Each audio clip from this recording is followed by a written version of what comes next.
Hey love bugs, welcome back to another Tarot Lover Reviews and the first new tarot deck that I have purchased for 2024. So happy New Year's everyone. So today's video is going to be on a tarot deck that is called the Occult Tarot and also called the Rainbow Tarot. At least that was the description within the Etsy shop that I had purchased this from. Now, I was afraid that because the packaging, which I'll show you in a moment, because the packaging did not have, what you're typically used to when you're purchasing a tarot deck, the name of the deck being on the box. That wasn't the case, so I was kind of afraid that I had purchased a counterfeit version of the tarot deck. I am still not 100% sure whether or not I do or don't have a counterfeit, but if I do, the cardstock's fantastic. I'm just saying. But I did do some research to see if I could find this tarot deck anywhere else, but I was not able to.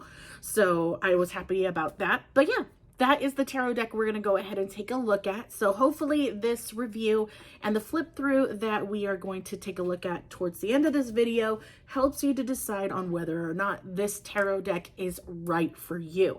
Now, if you want to skip straight to the flip through, take a look down in my description below. I break down all the suits into chapters to make it easier for you to locate exactly where in the review you would like to start. But right now we are going to talk about the packaging. We're going to talk about the guidebook, and we're going to talk about the cards. Cardstock, the backing, the texture of the cards, imagery, naming convention, everything. So if you're interested in the details, stick around. Otherwise, feel free to head on over to the flip through. So let's go ahead and take a look at this, because literally I got this in the mail today. I was so incredibly excited to be able to share this with you guys. So you are definitely getting first impressions right off the bat. So the packaging, let me tell you about the packaging, and I will include the shop owner's info, the link to this tarot deck on Etsy, because I absolutely love the way that they shipped the package. They are out of the country for me.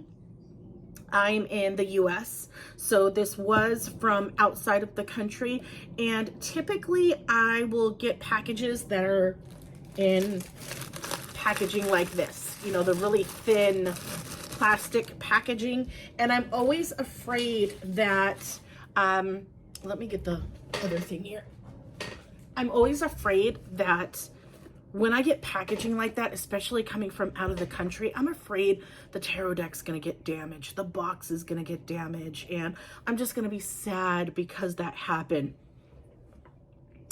Let me tell you, I am amazed at the packaging. So that packaging you just saw right now, that's how it came, but the tarot deck was encased in this bubble wrap. Like literally it opens like this, and the tarot deck was in here. So dude, I have never seen this before, and I think that is amazing that it helps to protect the deck as it's going through shipment. Now, unfortunately, I feel like this is not even due to shipment, but then again, I could be wrong. I don't know exactly what happened, but I'm going to show you the packaging anyways. So this is the shop that you can find that tarot deck on Etsy. Okay, that's the shop that you can get it from. This is their box. Now, I do like these types of boxes because they open like so, okay? And that's basically the interior. I have several decks that open in boxes like this, and I enjoy these. I like these. Unfortunately, there was some damage in the corner right here. It looks like a box cutter damage right here that I'm kind of sad about. But again, as long as it's keeping my tarot deck safe, I am fine with it. You know what I mean? So it looks like it's already gone through some tough times already, but the tarot deck itself is perfectly fine. Hence why I like packaging that really has thick sides to make sure that your tarot deck's well protected. Anyways, that is the packaging. Now, let's go ahead and talk about the guidebook. The guidebook that came with this tarot deck is extremely simple, little white book. Okay. And it already has what's left of the definitions of each of the cards. And that is literally what it is you have each of the card names and keywords for upright and reverse for each one of the cards in the whole deck. So it's very simple, so very straightforward. So you can utilize this, or you can purchase, the guidebooks out there that are available that you can purchase separately as well. So pretty quick and easy with the guidebook. Now, what I also received in my packaging, and I will note on their Etsy shop, they do give you two different options. You get just the tarot deck itself, or you can get the tarot deck and a selenite wand so that you can charge your tarot deck. Now, I have a lot of selenite wands, so I didn't necessarily need that, so I just purchased the tarot deck itself. But what I did find that was wonderful was that they included a tarot bag in the packaging or inside the box with the tarot deck. So this is fantastic. I love being able to have different bags. I do have like the velvety ones that I tend to use in like different colors, but I feel like if it's from the same shop, I don't know, I want to utilize it. And it's really soft. Yeah. Anyways, so yeah, I thought that was a wonderful little surprise to get a tarot bag included with the tarot deck. So yeah, so let's go ahead and talk about the cards because this is my favorite part. So the backings of the cards look like this. Now, the art style of this tarot deck is called quilling. I've never heard, I feel like I've heard that term and then I haven't heard that term, but it's basically taking almost like paper mache and cutting them into strips and curling them into shapes. So that's literally what that is. And that is the theme of this entire tarot deck. And I love it. I absolutely love it. That I just so happened to see this on another tarot reader's page, and I had to know what the name of that deck was because it was just so pretty. But it was very hard to search for because so many names come up when you do rainbow tarot. So it was really hard to search and find, but I was able to find it, and I'll make it easier for you guys to find yourselves by including that shop's website or link in the description so you can find it easier, save you some time. But anyways, so yeah, the backing is that the cards themselves is your standard tarot card size. I'm going to give you a side-by-side comparison of a standard Rider-Waite-Smith tarot card. And we are going to, let me tap this down here. So it's just a little bit shorter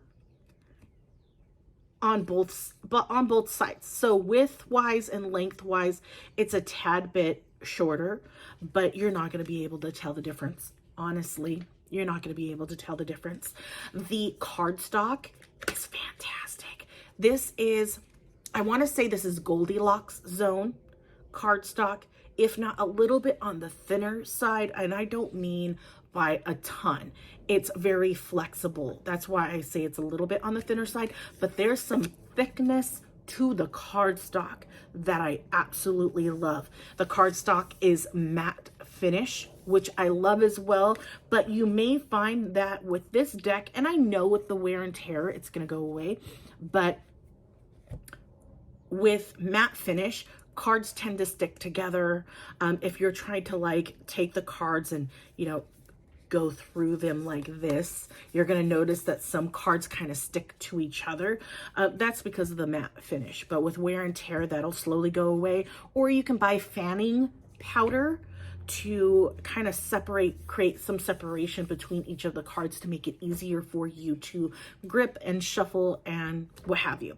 So yeah, cardstock is fantastic. And what I mean by Goldilocks zone, if you guys don't know what I'm talking about, when I say Goldilocks zone, I mean it from the perspective of you shuffling, right? So if you do like the riffle shuffle, any type of shuffle, but really I use the riffle shuffle or the poker shuffle, where you do this and you shuffle it that way. See, that's the first time I actually shuffled it like that, and it was beautiful. Anyways, it's the little things. But when you shuffle like that, how I see a cardstock as being Goldilocks zone is when you can easily bend the cards like this, but not too much to where you feel like you're over bending the cards. You feel some tension, enough tension to where you can get them high enough so that you can start shuffling. You know what I mean? So when you're able to put some tension, when you're able to feel some tension while shuffling in that manner, I feel like the cardstock is perfect. If you find it a bit hard to shuffle or bend the cards that way, or if you find it hard to bend the cards just to be able to do that method, then that means the cardstock is a little too thick, or maybe a little too thick for you. I like my cardstock to be a little bit thicker because I want them to last a long time, forever, preferably. But I prefer them that way. But it's not everyone's cup of tea. Some people do like the thinner cardstock so that they can do that riffle shuffle with no problem. You know, they can easily bend it, but I feel like it warps the cards when the cardstock is a little too thin. But again, to each their own, right? And you don't necessarily have to shuffle. I cannot express this enough, guys. You do not have to shuffle in that manner. I know everybody does, but some people will shuffle, you know, the under over method, you know what I mean? It's however you want to put it on a table, swish it around and pick your cards, go ahead.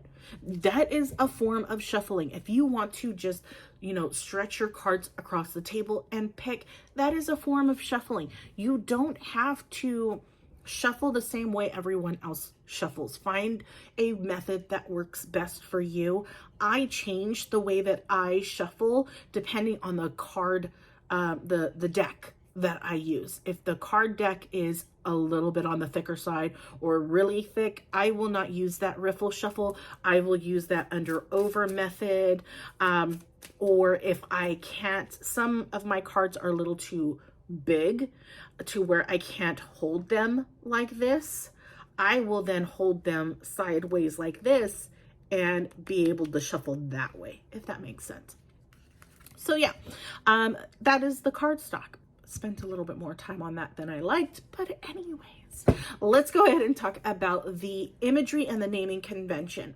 So the reason why I bring this up is because a lot of the tarot decks out there, a lot of the tarot deck creators out there do not have to go based off of the Rider-Waite-Smith tarot deck when they're creating their masterpiece. Okay, they do not have to, but there still has to be some connection to, you know, the tarot process, right? The tarot system. So that's why I like to go over these particular items and compare them to the Rider-Waite-Smith, because a lot of us are coming into tarot by utilizing the Rider-Waite-Smith tarot deck. It is a staple. It is, you know, it just kind of, I don't want to say it started it all, but it kind of started it all. Anyways, so that's kind of why I like to mention I go over these items and compare it to the Rider-Waite-Smith because of that. I want to be able to give you that information, that comparison, so that you know more information on whether or not this is for you, you know. And on top of that, there are guidebooks out there that you can purchase separately, and a lot of those guidebooks are based off of the Rider-Waite-Smith imagery and naming convention.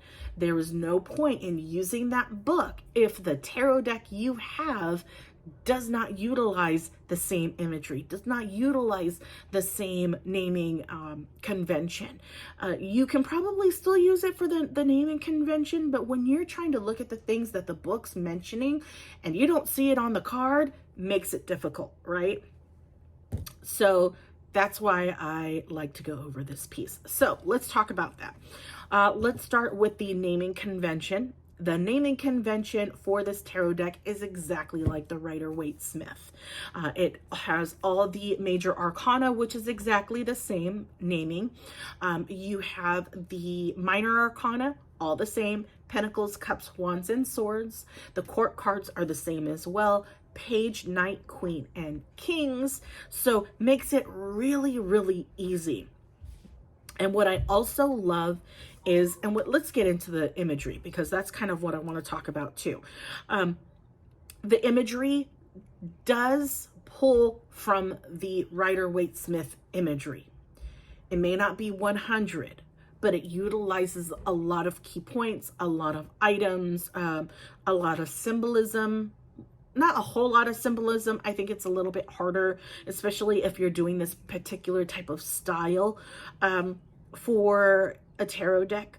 But for the most part, you know exactly what that card is when you are looking at the imagery for the most part. Some of them, I feel like you don't necessarily get that vibe, but there's other key items within the key images within the imagery that helps to expand on that particular card. Make sense? So what I wanted to show you and why I wanted to go into the imagery was because of the naming convention. The naming convention is so incredibly clear. It's in a larger font so you can clearly see it, quickly see it, and that imagery, guys, I think that's absolute. That is an art. That takes time to craft and put together to create a larger picture. I love it. I absolutely love it. Let me show you the aces. The aces are beautiful. Each of them are beautiful. The world. It's absolutely gorgeous. You'll get a kick out of this, especially if you're a tarot reader. But the card that got me stuck on this deck was the devil.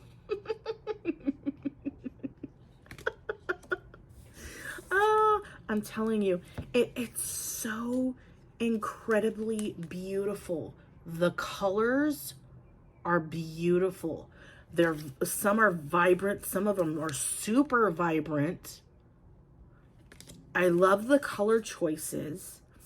I love the depth of the imagery that you get within these cards. They are gorgeous. They are gorgeous. And I have had my eye on this tarot deck for well over a year, but I just hadn't pulled the trigger because I'm a very impatient person. So when I purchase a tarot deck, I want it right away. And it's hard to have to wait, weeks before you can get your cards. For me, it took almost a month, just about a month, before I could get my my tarot deck. But still, I love it. I absolutely love it. I love that I can add this to my collection. I think it's just a beautiful, beautiful deck. Super different. Something you don't see out there on the market. I wish and hope people who do not only this style, but other art forms decide to create tarot decks with their art form. I think that would be so wonderful. But yeah, that is it. So hopefully this has helped you in some way. If it has, leave a like, and feel free to check out my channel, see if there are any other tarot decks that you might be interested in that I have reviewed. But yeah, without further ado, here is the flip through. Enjoy, and I will talk to you guys later.